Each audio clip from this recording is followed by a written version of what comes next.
James and ആലീസിൽ പേര് സൂചിപ്പിക്കും പോലെ തന്നെ അവർ തന്നെയാണ് ത്രൂ ഔട്ട് മെയിൻ നിൽക്കുന്നത്. അവരെ ബന്ധിക്കുന്ന, അതായത് അവരെ സംബന്ധിക്കുന്ന ചില ക്യാരക്ടേഴ്സ് വന്നു പോകുന്നതിൽ ജെയിംസിൻ്റെയും ആലീസിൻ്റെയും കോമൺ ഫ്രണ്ടാണ്. ആലീസിൻ്റെ ക്ലോസ് ഫ്രണ്ടാണ്. ഒരു അഡ്വക്കേറ്റാണ് ക്യാരക്ടർ. രോഹിണി തൈക്കാടൻ എന്നാണ് ക്യാരക്ടറിൻ്റെ പേര്. ഇത് വളരെ പ്രാക്ടിക്കലായിട്ട് ചിന്തിക്കുന്ന, വളരെ ഓപ്പണായിട്ട് സംസാരിക്കുന്ന ഒരു ഫ്രണ്ട്, വേദിക ചെയ്യുന്ന ആലീസിൻ്റെ ഫ്രണ്ടാണ്. ജീവിത യാഥാർത്ഥ്യങ്ങളെക്കുറിച്ച്, വിഡോയാണ് ഈ ക്യാരക്ടർ. ജീവിത യാഥാർത്ഥ്യങ്ങളെക്കുറിച്ച് സംസാരിക്കുകയും ലൈഫ് എന്ന് പറഞ്ഞാൽ ഇങ്ങനെയാണ്, അത് നമ്മളൊരു ട്യൂൺ ചെയ്ത് കൊണ്ടുപോയാലേ മുന്നോട്ട് പോവുള്ളൂ എന്നൊക്കെ ഒരു അഡ്വൈസ് ചെയ്യാൻ പാകത്തിനുള്ള ഒരു ഫ്രണ്ട്. ഒരിക്കലുമല്ല, തമാശയ്ക്ക് ഞാൻ പറയാറുണ്ട്. കാരണം എല്ലാവരും ചോദിക്കും നമുക്കില്ലല്ലേ വേഷം, നമുക്കില്ലല്ലേ എന്ന് പറയുമ്പോൾ ഞാൻ പറയാറുണ്ട്, ഞാൻ തന്നെ കഴുത്തിൽ കത്തി വെച്ചിട്ടാണ് മര്യാദയ്ക്ക് എനിക്ക് വേഷം തന്നുള്ളൂ, അല്ലെങ്കിൽ ഞാൻ വീട്ടിൽ കേട്ടില്ല എന്ന് പറഞ്ഞിട്ടാണെന്ന് പറയാറുണ്ട്. ബട്ട് ആക്ച്വലി അങ്ങനെയല്ല. എനിക്ക് ക്യാരക്ടേഴ്സ് ഒരുപാട്, സിനിമകൾ ഒരുപാട് കിട്ടുന്നുണ്ട്. ഒരുപാടെന്ന് പറഞ്ഞാൽ അങ്ങനെയല്ല, ഒരു 4-5 പടം മിനിമം എനിക്ക് വർഷത്തിൽ വരാറുണ്ട്. പക്ഷേ ഈ പറഞ്ഞ പോലെ സുജിത്ത് വളരെ ബിസിയാണ്. ഇപ്പോൾ ഫസ്റ്റ് ഡയറക്ഷൻ ഫസ്റ്റ് ആണെങ്കിലും സിനിമാറ്റോഗ്രാഫിയിൽ പുള്ളി വളരെ ബിസിയായിരുന്നു. സോ വീട്ടിൽ വരൽ വളരെ കുറവാണ്. മോള് വലുതായി, 9ാം ക്ലാസ്സിലേക്കായി.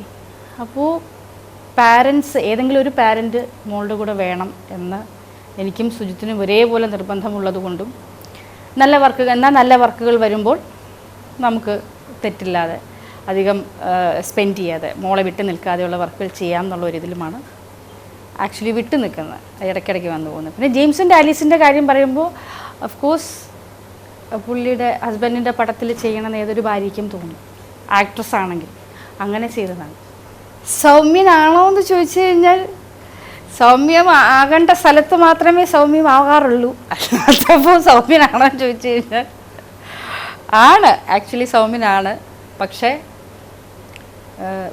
അമ്മയോടും ഭാര്യയോടും ഒക്കെ ഒരു മറയുമില്ലാതെ പെരുമാറും എന്ന് പറയാറില്ലേ, തിരിച്ചും അങ്ങനെ തന്നെയാണ്. പെണ്ണുങ്ങളാണെങ്കിലും ഭർത്താവിനോട്, നമുക്ക് വീട്ടുകാരോട് കൂടുതൽ നമുക്ക് ഫ്രീഡം കാണിക്കാറുള്ളൂ.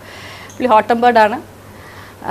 പക്ഷേ ഈ സിനിമ ചെയ്തതോടുകൂടി അദ്ദേഹം തന്നെ സമ്മതിക്കുന്നുണ്ട്, ഞാൻ ഒരുപാട് ക്ഷമ പഠിച്ചു എന്നുള്ളത്. പക്ഷേ എനിക്കത് ഫീൽ ചെയ്യുന്നുണ്ട്, ഒരുപാട് ക്ഷമ പഠിച്ചു എന്നുള്ളത്. വീട്ടിൽ വന്നാലും വളരെ സൗമ്യമായിട്ട്. പിന്നെ ഈ ഫിലിമും അങ്ങനെ ഒരു ബേസ് ചെയ്തിട്ടുള്ളൊരു ഫിലിമാണ്. പിന്നെ വ്യത്യാസങ്ങളൊന്നും, പണ്ട് സാർ ക്യാമറ എന്ന് പറയുമ്പം റോളിംഗ് സാർ എന്ന് പറയുമെങ്കിൽ ഇപ്പോൾ ക്യാമറ, റോളിംഗ്, ആക്ഷൻ 3ഉം പുള്ളി പറഞ്ഞു എന്നുള്ളൊരു വ്യത്യാസമാണ് ഉള്ളത്. കാരണം ക്യാമറ ചെയ്യുമ്പോഴും ഡയറക്ഷൻ ചെയ്യുമ്പോഴും പുള്ളി പൊതുവേ ഡെഡിക്കേഷൻ ഉള്ളൊരു കക്ഷിയാണ്. ഏത് വർക്ക് ചെയ്യുമ്പോൾ, അതിപ്പോൾ ക്യാമറ ആയാലും ഇതാണെങ്കിൽ ലൈഫിലൊരു കാര്യം ചെയ്യുമ്പോഴും എന്തെങ്കിലും ഒരു ജോലി ചെയ്യുമ്പോഴും ഒക്കെ ഡെഡിക്കേറ്റഡ് ആയിട്ട് പുള്ളി വളരെ ഡെഡിക്കേറ്റഡ് ആയിട്ടുള്ളൊരു വ്യക്തിയാണ്. സോ അതേതാണെങ്കിലും ക്യാമറയിലാണെങ്കിലും പുള്ളി വളരെ ഡെഡിക്കേറ്റഡ് ആണ്. അല്ല, ഇതിലിപ്പോൾ എന്താ മെയിൻ എന്ന് പറഞ്ഞു കഴിഞ്ഞാൽ ഏട്ടൻ്റെ കൂടെ ഉണ്ടായിരുന്ന ആൾക്കാരെല്ലാം തന്നെ എൻ്റെ ഫ്രണ്ട്സായിരുന്നു. ഒട്ടുമിക്ക ആൾക്കാരും ഏട്ടനെ വളരെ അടുത്തറിയാവുന്നവരും ഏട്ടൻ്റെ ഫ്രണ്ട്സുമായിരുന്നു. ആക്ടർ പൃഥ്വിരാജ് ആണെങ്കിലും, സ്ക്രിപ്റ്റ് റൈറ്റർ ഡോക്ടർ ജനാർദ്ദനാണെങ്കിലും, അസോസിയേറ്റ്സ് ആയിട്ട് നിന്ന സാജൻ, രമ്യ, അങ്ങനെയുള്ള ആൾക്കാർ ഒരുപാട് പേരുണ്ടായിരുന്നു. അവരാണെങ്കിലും ഏട്ടൻ്റെ ക്യാമറയിൽ വർക്ക് ചെയ്ത അസിസ്റ്റൻസ് ആണെങ്കിലും എല്ലാവരും ഏട്ടനെ അത്രയേറെ സ്നേഹിക്കുകയും അത്രയേറെ കെയർ ചെയ്യുകയും ചെയ്യുന്ന ആൾക്കാരാണ് കൂടെ ഉണ്ടായിരുന്നത്.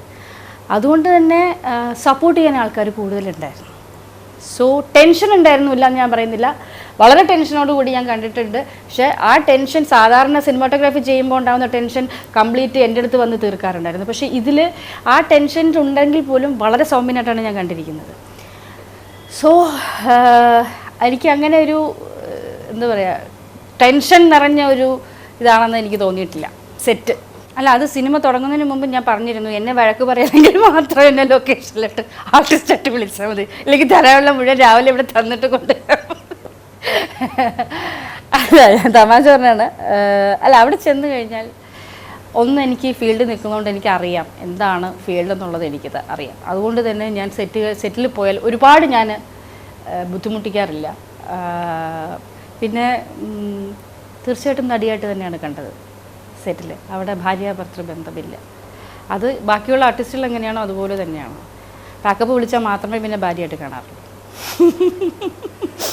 സെറ്റ് പുള്ളി ഫുൾ ഫ്രീഡം തന്നിട്ടുണ്ട്. അത് എനിക്ക് എൻ്റെ കാര്യമല്ല ഞാൻ പറയുന്നത്, ഒട്ടുമിക്ക ആർട്ടിസ്റ്റുകൾക്കും ഫുൾ ഫ്രീഡം. കാരണം വളരെ എന്താ പറയുക, വളരെ ഫ്രീ ആയിട്ട് അല്ലെങ്കിൽ വളരെ ഒറിജിനാലിറ്റി വേണം എന്നുള്ളതുകൊണ്ട് തന്നെ നമ്മൾ എങ്ങനെ സംസാരിക്കുന്നു, ഇപ്പോൾ ഒരു അച്ചടി ഭാഷയിലല്ലാതെ ഇപ്പോൾ എഴുതി വെച്ചിരിക്കുന്ന തന്നെ പറയണം നിർബന്ധമൊന്നുമില്ല, അച്ചടി ഭാഷയല്ല, നിങ്ങൾ വളരെ ലൈവായിട്ട് ചെയ്യണം എന്നുള്ളൊരു ഫ്രീഡം എല്ലാ ആർട്ടിസ്റ്റുകൾക്കും കൊടുത്തിട്ടുണ്ടായിരുന്നു. അത് ചെയ്യാത്തതിലേ ഉള്ളൂ പുള്ളിക്ക് പ്രോബ്ലം.